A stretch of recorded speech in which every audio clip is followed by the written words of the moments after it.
জুলাই গণঅভ্যুত্থানের পর নতুন বাংলাদেশে এলো প্রথম বর্ষবরণ উৎসব। তাই বাংলা ১৪৩২ উদযাপনে কমতি রাখা হয়নি কোনো আয়োজনের।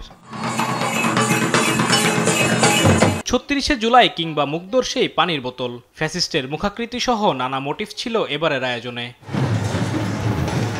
সমতল কিংবা পাহাড়ি জনগোষ্ঠী, কৃষক কিংবা রিকশা চালক সহ সবার অংশগ্রহণ ছিল আনন্দ শোভাযাত্রায়। এতে অংশ নিয়ে সাংস্কৃতিক উপদেষ্টা বলেন, ফ্যাসিস্ট সবচেয়ে বড় অশুভ শক্তি, এটি রাজনীতির কোনো অংশ নয়। ঐতিহাসিকভাবে রাজনৈতিকভাবে ব্যবহার করা হয়েছিল। একটা নির্দিষ্ট রাজনৈতিক গ্রুপ তাদের প্রতিপক্ষকে ঘায়াল করার কাজে ব্যবহার করেছে। আমরা এবার শুধুমাত্র ফ্যাসিস্টের মুখোপাচার, কারণ ফ্যাসিস্ট কোনো রাজনীতির অংশ না, সে সবচেয়ে বড় অশুভ শক্তি। এদিকে সমতল ও পাহাড়ের জাতিগোষ্ঠীকে একত্র করে নববর্ষ উদযাপনের কথা জানান প্রধান উপদেষ্টার প্রেস সচিব শফিকুল আলম। সমতল এবং পাহাড়ের সব জাতিগোষ্ঠী মিলে নির্মল একটা পরিবেশে আমরা এবার একসাথে মিলে আমরা নববর্ষকে বরণ করব। শোভাযাত্রায় রঙিন পোশাক আর সাজসজ্জায় অংশ নেয় তরুণ প্রজন্ম। সবার মাঝে ছিল বাড়তি উচ্ছ্বাস, ছিল না কোনো ভয়ভীতি। তাই তো আয়োজনে ভিন্নতা দেখছে নবীনরা।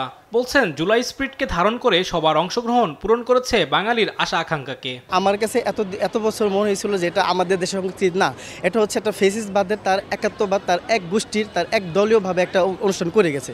এবার আসলে স্বাধীন বাংলাদেশে খুব মুক্তভাবে ঘুরে বেড়াতে পারছি। যে ফ্যাসিস্টের যে একটা প্রতিকৃতি, সো সেটা অনুযায়ী আমার থেকে মনে হয় যে বাংলাদেশ একটা শিক্ষা গ্রহণ করবে। খুব রিসেন্ট যেই অভ্যুত্থানটা হলো, এটার স্পিরিটটা এখানে ধারণ করাটা খুবই দরকার ছিল। সো একটা ইনক্লুসিভনেস এখানে কাজ করেছে। ফ্যাসিবাদ মুক্ত বাংলাদেশে ভয়ভীতিহীন পরিবেশে নববর্ষ উদযাপন করতে পেরে উচ্ছ্বসিত সবাই। সব বাধা পেরিয়ে উদযাপিত হলো বাংলা বর্ষবরণ শোভাযাত্রা ১৪৩২। নতুন বাংলাদেশে আর কোনো ফ্যাসিবাদের ঠাঁই হবে না, এমন প্রত্যাশা তরুণ প্রজন্মের। চারুকলা প্রাঙ্গণ থেকে আলিমুজ্জামান সাফওয়ান, দেশ টিভি, ঢাকা।